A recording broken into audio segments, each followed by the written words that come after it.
अस्सलाम वालेकुम रहमतुल्लाहि व बरकातहू। तो दोस्तों आज पढ़ना class 12 chapter number 4 exercise 4.5 question number 1 अशामत प्रश्न question number 1 to question number 6 examine the consistency of the system of equations in exercises 1 to 6 question number 1 पर क्वेश्चन नंबर 6 तामत अशामत प्रश्न तय करू से examine means तय करू से check consistency of the system of equations यम जन system of equations given question number 1 पे क्वेश्चन नंबर 6 तामत अश करन चेक अमन हज कंसिस्टेंसी।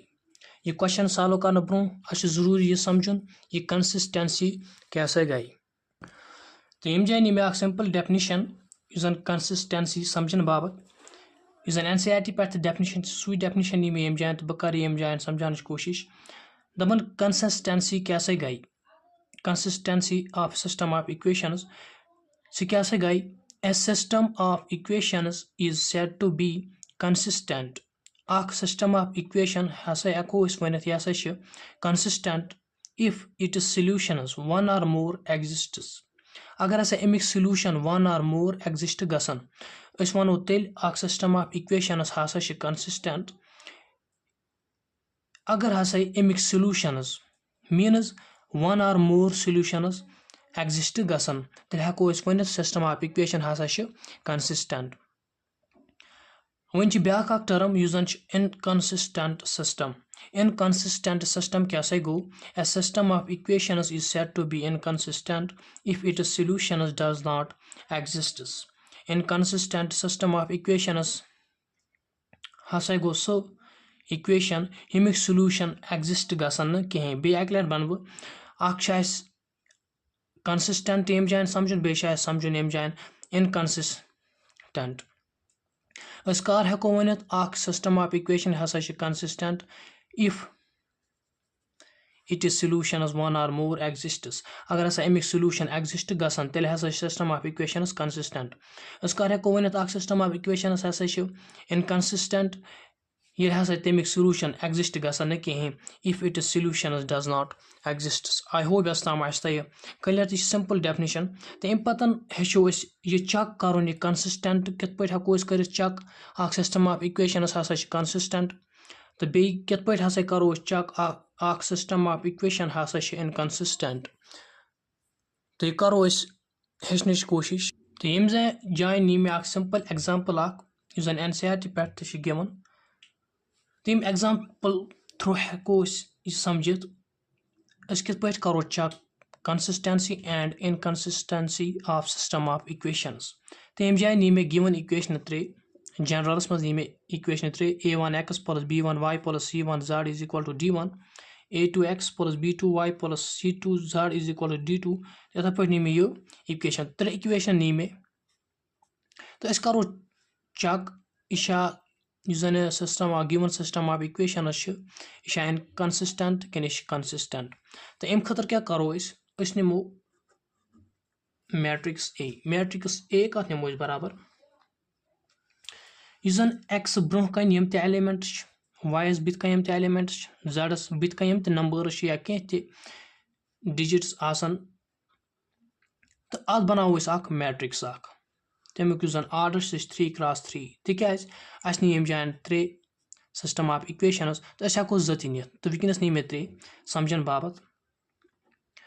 तो बह निम a1 लिख यम जान a1 a2 a3 पत क्या b1 b2 b3 c1 c2 c3 यम ते वेरिएबल बित कन यम ते नंबर आसन तम नीन तमन बनावन मैट्रिक्स यह चीज गणित याद थावन तो पत क्या निमो पत निमो गणित निमो मैट्रिक्स ए बनो मैट्रिक्स ए पत निमो मैट्रिक्स एक्स अस हेको बदल कह नाव दी तो याद थाना बाबत सहल पे याद थाना बाबत यह निमो बराबर एक्सस ठीक है प्रत कुन क्वेश्चनस में यथा पे अप्लाई तो एक्स कत नेर बराबर यह बिल्कुल यम जान समझने की कोशिश करें एक्स नेर बराबर यम ते जन variables given x y z वो यम 3 वेरिएबल्स गिवन तो अत क्या बनाओ अत बनाओ कॉलम मैट्रिक्स अस निमो x y z तिकाज हम त्रेयम टर्म तो न्यू अस x y z अम पतन क्या निमो अम पतन निमो b कत निमो बराबर b निमो बराबर यम जन इज इक्वल टू यम जान साइन लगत अम यपार युस जन अस कह डिजिट यम टर्म आसन लिखित तथ बनाओ मैट्रिक्स b सह निमो कॉलम मैट्रिक्स गो d1 d2 d3 बी अक लट वन बह कह सिस्टम ऑफ इक्वेशंस चेक करने बाबत यह कंसिस्टेंट कि इनकंसिस्टेंट अस क्या नुन गो अस नुन मैट्रिक्स ए कत बराबर नुन यम तन वेरिएबल एक्स वाई जेड यमन बुत यम नंबर आसन तम नीन तो अद बनाओ मैट्रिक्स तमिक जन आर्डर सह कत पे डिपेंड सह डिपेंड अस कस इक्वेशन यम जाए निमो तो यम जाए नी 3 इक्वेशन तो अत बन आर्डर 3x3 अगर 3 इक्वेशन निमो तम जाए बन आर्डर 2x2 अस नुन गो मैट्रिक्स ए बन पे बनावन मैट्रिक्स एक्स कत बराबर यम तेरिएबल्स गिवन एक्स वाई जेड तो लिख मे एक्स वाई जेड अगर बे तो कह इक्वेशन दिख तथ मज डब्ल्यू या बे कह तो तेल सह यम जाए जन मैट्रिक्स नी कॉलम मैट्रिक्स तथ मज लिखुन तो गो नुन मैट्रिक्स ए पे निमो मैट्रिक्स एक्स पे निमो मैट्रिक्स बी कत निमो बराबर यम जन इज इक्वल टू साइन जन इक्वल टू साइन इक्वलिटी हूँ साइन अम यपार यम टर्म तम नीन ये मैट्रिक्स मज बनावन कॉलम मैट्रिक्स अत थवन नाव मैट्रिक्स बी तो अस क्या हेको तेल वन यम जान जन गिवन कंडीशन राय गसान अस हेको तेल वन जन A X is equal to B A X is equal to B कित पे हेको लिखित तिकाज ए इंटू एक्स कत बराबर ए इंटू एक्स a1 x गो a1 x b1 y b1 y c1 z गो अगर इस मल्टीप्लिकेशन करो कत बराबर ए एक्स ही बराबर कत 20 ही बिल्कुल बराबर ये मैट्रिक्स 20 तेल हेको वन ए एक्स जन सह बराबर 20 तेल यम जान थव यह लिखित द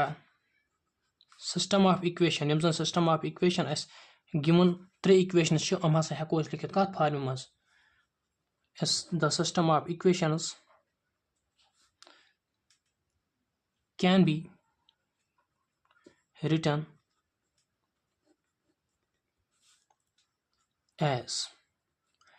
यम जन system given system of equation हम कत पे हेको लिखित हम हसा हेको लिखित बराबर कत A X is equal to B यह कंडीशन थवन याद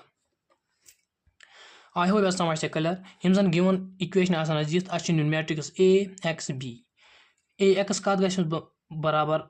हेको लिखित ए एक्स हेको लिखित बराबर जन given system of equations A x यह हेको लिखित बराबर 20 तो वह किस पे करो चेक यह इनकंसिस्टेंट कंसिस्टेंट तम जान 3 कंडीशन प्रत कुन क्वेश्चनस मज गसन यमै स्टेप्स यूज गो क्या नुन मैट्रिक्स ए पे मैट्रिक्स एक्स पे मैट्रिक्स बी कर फाइंड अम पतन क्या कर फाइंड डिटर्मिनेंट ऑफ ए अगर डिटर्मिनेंट ऑफ ए द्राव बराबर 0 यह कंडीशन नंबर 1 अगर हसा if determinant of A is equal to is not equal to 0 अगर डिटर्मिनेंट जन मैट्रिक्स ए न्यू अतामत तमुक अगर अस डिटर्मिनेंट जन सह द्राव बराबर 0 कहीं तेल क्या हेको वन then system of equations is consistent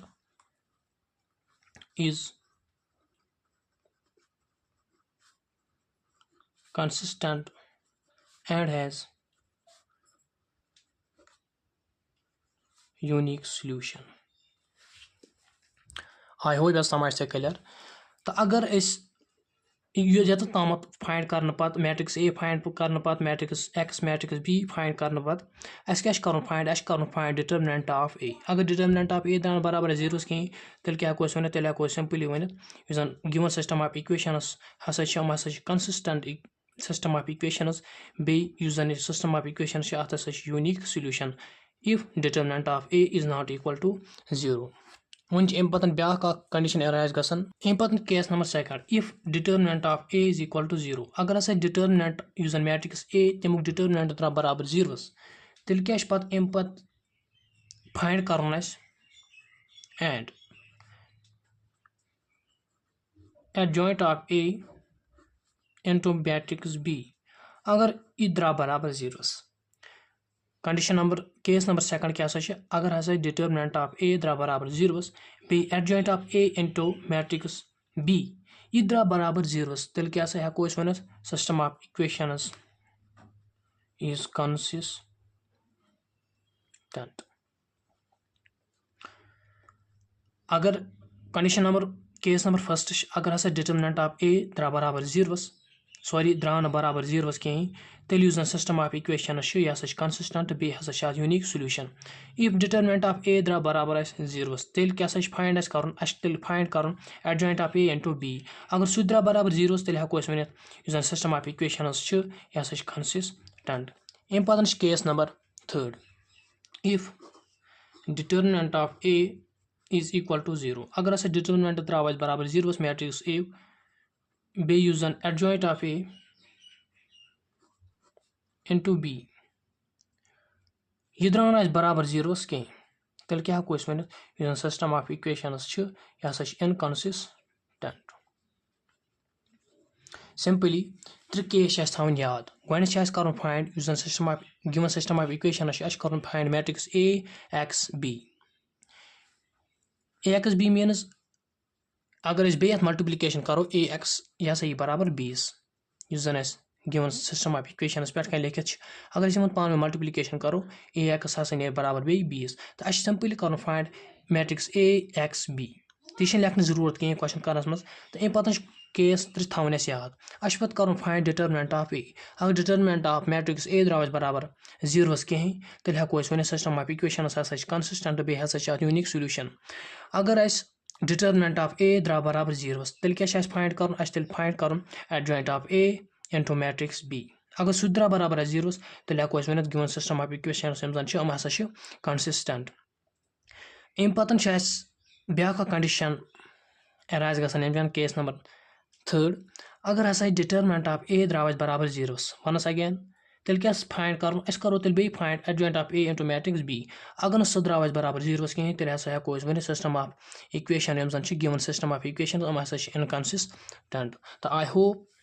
it's clear to you तो तुम रोज सपोर्ट कर इंशाल्लाह रहमान बहुत रोज तुम सपोर्ट रिएक्ट कर